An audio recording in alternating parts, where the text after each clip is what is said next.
Alright, what's up guys? So here I have the cheapest welder that I've ever bought. Thanks to, what was it, Brand X Welding Web. Starting that thread about how cheap can you go.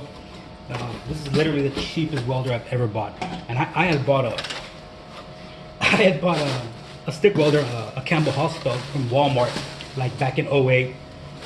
Obviously that didn't work out. I probably threw that away, but yeah, this is look at this. You see that tiny little box? Obviously I bought it for the hell of it. Look how tiny. Look at this. This is the box itself is tiny. I can't even imagine.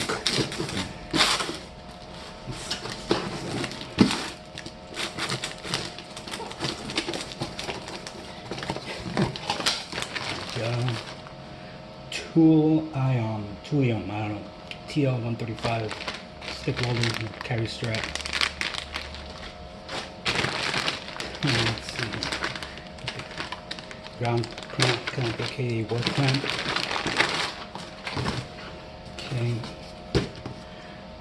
Right, so these are the small dense connectors. What are they? 25 millimeter, whatnot. Little ground clamp.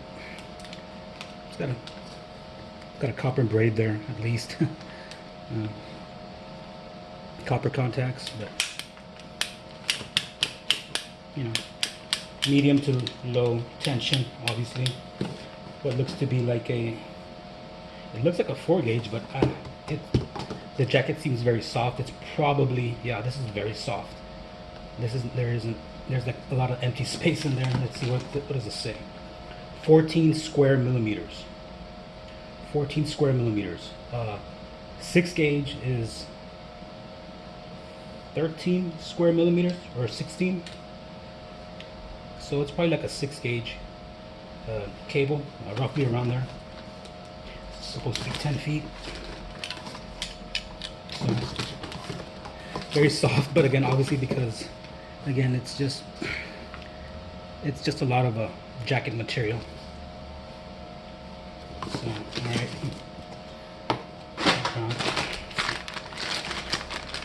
We have the adapter for 240 volt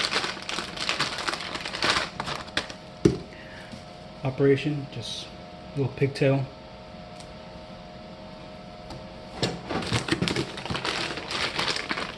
Stinger. Let's check this out.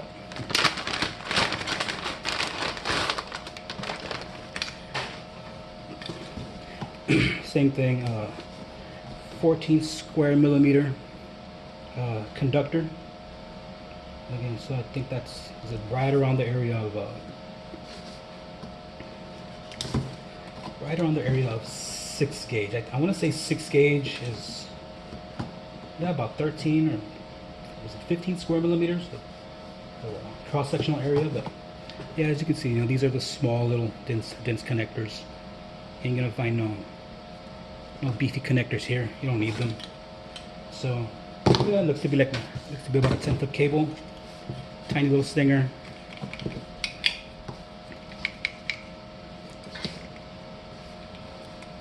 And it's got some plastic here on one of the jaws. Probably.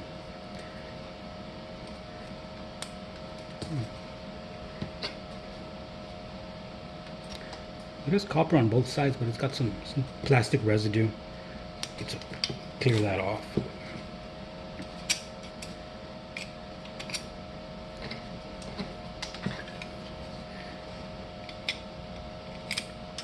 There you go. So yeah, so it is all copper. Obviously, it's very little copper in there, but it is. It's got the different little cutouts to angle your electrode.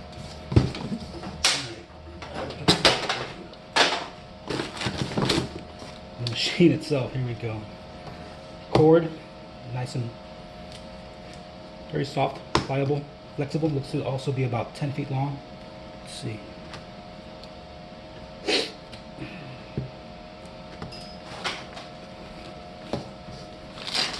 maybe not 10 feet. Probably more like a 6-foot cable. Lots of bubble wrap, and damn, this thing is tiny. Look at this. It's a freaking toy. Look at this.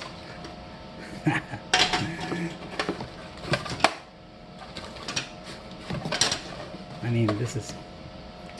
I've eaten burgers bigger than this thing. 110, 220 volt. Power switch. Louvers. Okay. Some shot of that. So yeah, so it says single phase. 110, 220. It's already telling you right off the bat. This is a powerful DC stick welder. 6010 rod. Welcome. Bring it on. Welcome. So yeah, barely enough space for these tiny little dense connectors. Let's see here. You can see that.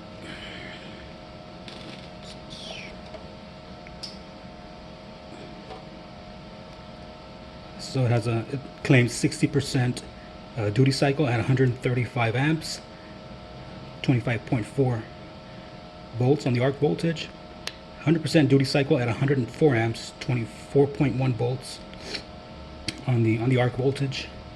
I1 max, the maximum draw, listed as 33 amps, so definitely cannot run, well, according to this, you should not be able to get full maximum output of 135 amps on a 20 amp wall socket. You would need 30 amps. I1 effective 25.5 amps. Again, if you've seen some of my posts, that is a calculation based on the duty cycle.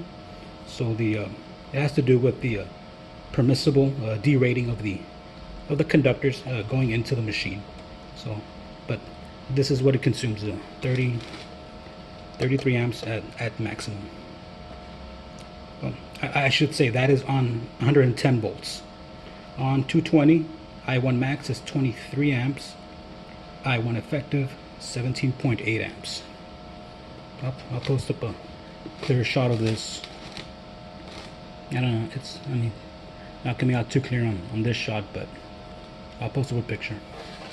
But yeah, so like I said, tiny little thing. Y'all made me do this. Can't believe you all. All right.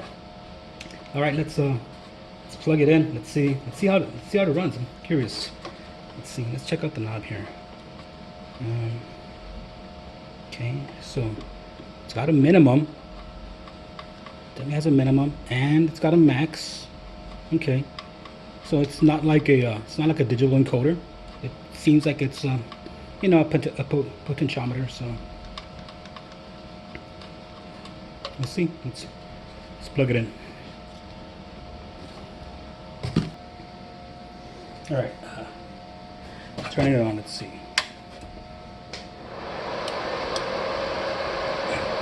All right, so I have it plugged into 120 volts right now. So it's showing 129 on the digital readout, and that's at maximum.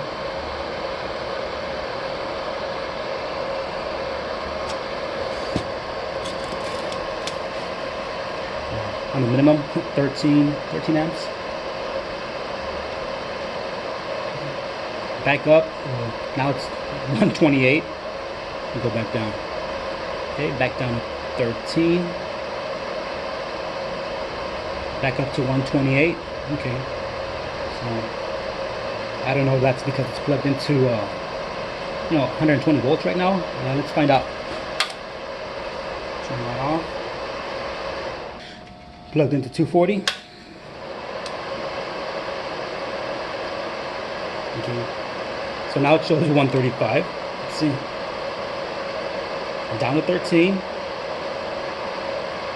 And up to 134. So it looks like it's derated when it's on 120 volts. So it looks like on 120 volts it only goes up to 128, but on 240 you can squeeze out another 6 amps if you have a 240 volt outlet. That's funny. Down to 13. Let's see. Back up. Yeah, 134. It's already pegged at the max. So, all right. So yeah, so it looks like it's derated about 6 amps. Not like it would make much difference, but yeah. Curious to see how this little bugger runs. Let's see.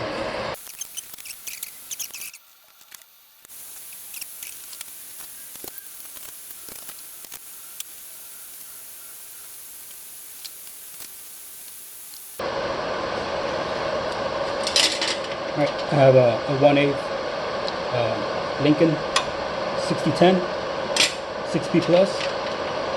This is a 332nd 7018. 7018. This might be the AC one. I can't tell. But regardless, it's a 7018. And then this is a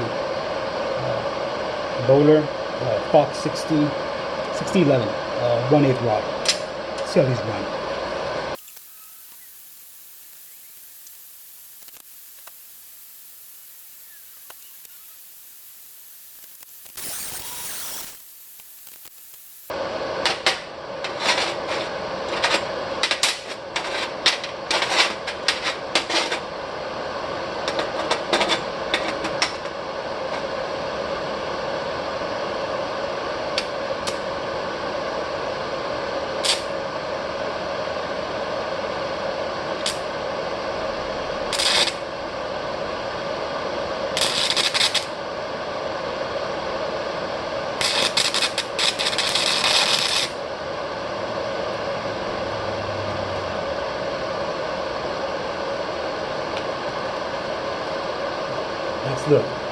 That's the 1/8 6010. It doesn't really want to run it, but give it a shot.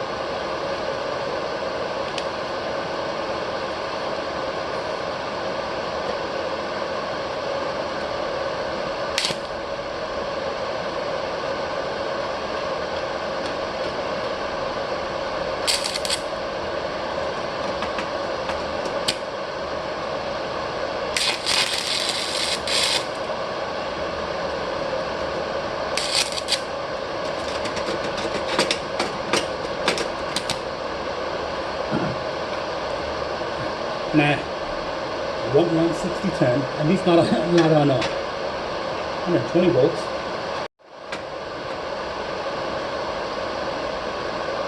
Okay, let's go into 220, 240, I should say.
Alright, so it'll run 6 to 11. I'll run it. I'll call it there, 60 10. Not a chance. Not a chance.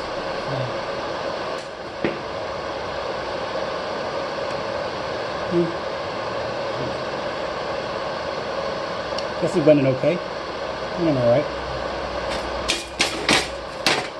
So the same thing on 6 to 11 on 120 volts.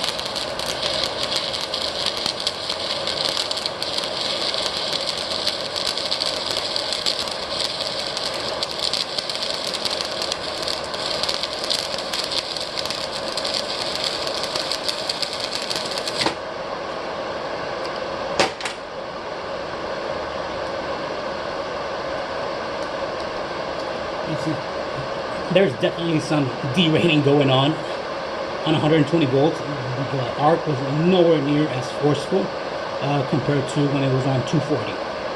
And it's pretty much set to the same thing, 99 amps, 100 amps. But yeah, I can tell right away, it seemed like it was not at 100 amps, it seemed more like, if I had to guess, I would guess it would be maybe like a good 20 amps down, maybe 75. 80-ish, 80-ish, give or take. I mean, yeah, the heat wasn't there, the forcefulness wasn't there. I mean, it ran.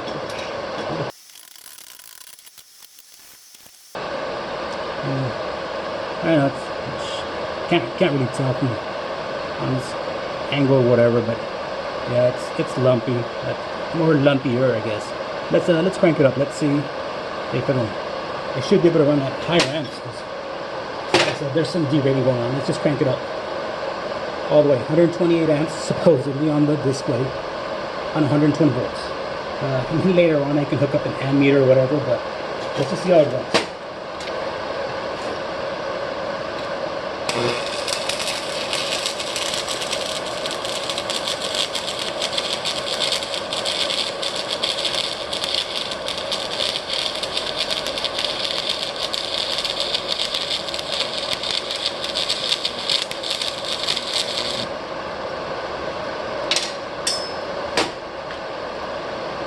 Alright, so that did run hotter. Not as hot as 100 amps on 240 volts. I mean, relatively speaking, this would have been maybe 90 amps. Again, relative to what the display is showing. I'm not sure if it's, if it's even accurate, even on 240, but just relatively speaking, this, at the maximum here, this was still a little bit colder than 100 amps when it's on 240 volts. Okay, so yeah, so there's just some, I think, just some natural derating going on. They have to program it a certain way to show the display, but I mean, does it work? It works. Obviously, multi-pass, you can get a lot done, but of course, it's going to have its limits. But yeah, so at this maximum, I mean, it seems roughly what I had measured when I was trying out my that voltage up converter. I hooked it up to my HTP Inverter 200 TLP. Ran at about 90-95 amps, and that's kind of what it ran like. So that's why I'm saying that this looks to be at about 90 amps, even though this is saying 128 or whatever. And later on, maybe I'll hook up, like I said, I'll hook up the ammeter. But let's run the 7018. Let's see how that runs. I'm gonna leave it at this set. So.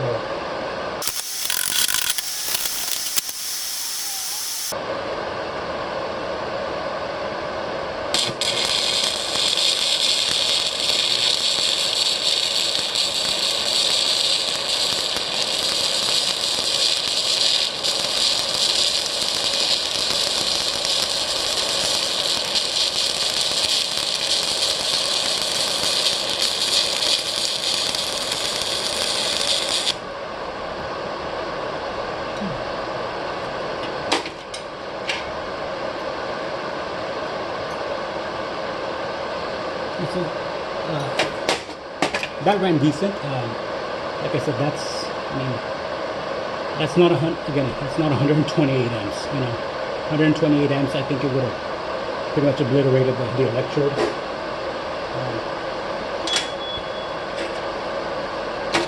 This felt like 80, 85 amps, give or take. Yeah, I'm just a hobbyist, right? But that's just kind of more or less what it felt like compared to other times I ran it. I ran it okay, well within the range.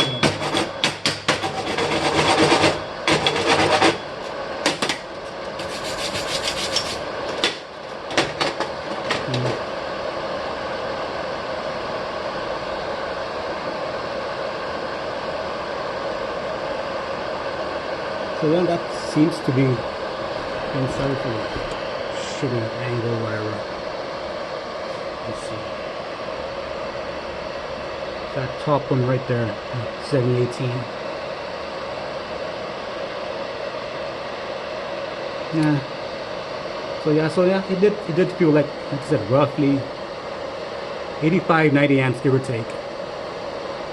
I don't expect the machine to be pulling all that much power, to be honest with you. But it ran it, and it works. so yeah, just a couple quick tests on cute little bugger. 65 bucks. I don't know if I said that, but I got this for 65 bucks. It was what, 90 on Amazon, minus some $10 coupon, whatever. It went down to 80, and then I had some rewards on my Capital One Visa, so it went down to 60 from there, like 20 bucks, and plus tax or whatever. So I got this for 65 bucks. It works. Don't expect to be on the pipeline running 6010s with this. That's for sure. It couldn't do it with a 1/8 rod. Would it do it with a 332nd? Who knows? Probably not. It might. Let's try it out.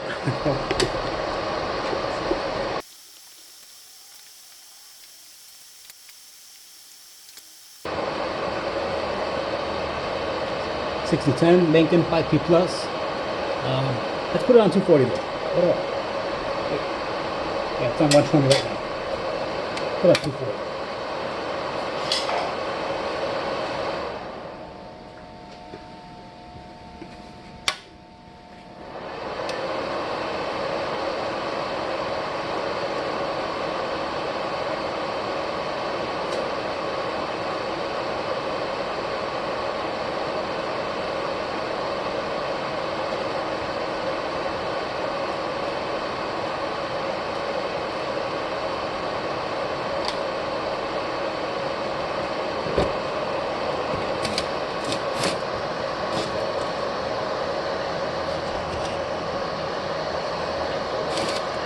Alright, it's on 240. I'm just going to leave it set 135 maximum. Let's just see if it'll run it. The 332nd 6010 Lincoln 5P Plus.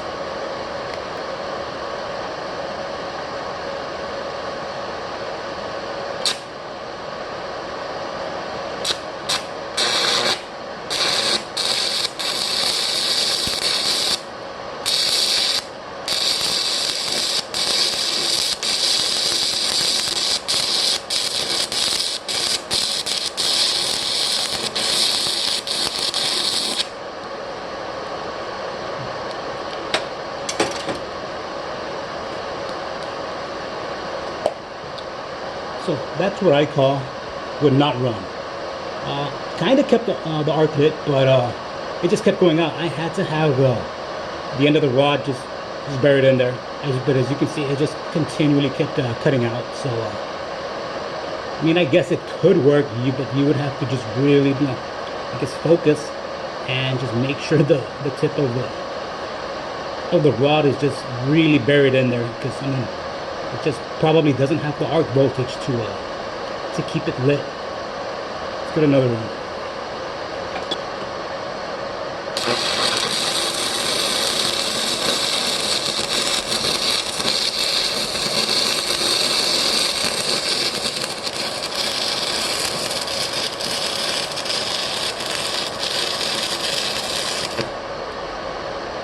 Alright, so there you have it.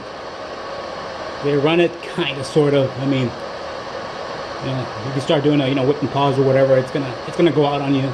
So that's not really the way the cellulose electrode should be ran usually.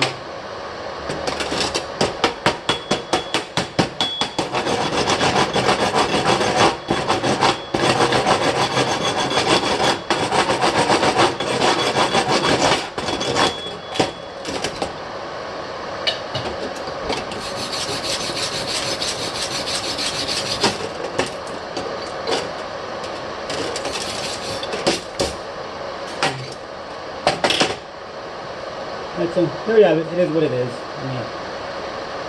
Would you want to be running 6010 like that all the time? Likely not. 6011, much better, way better.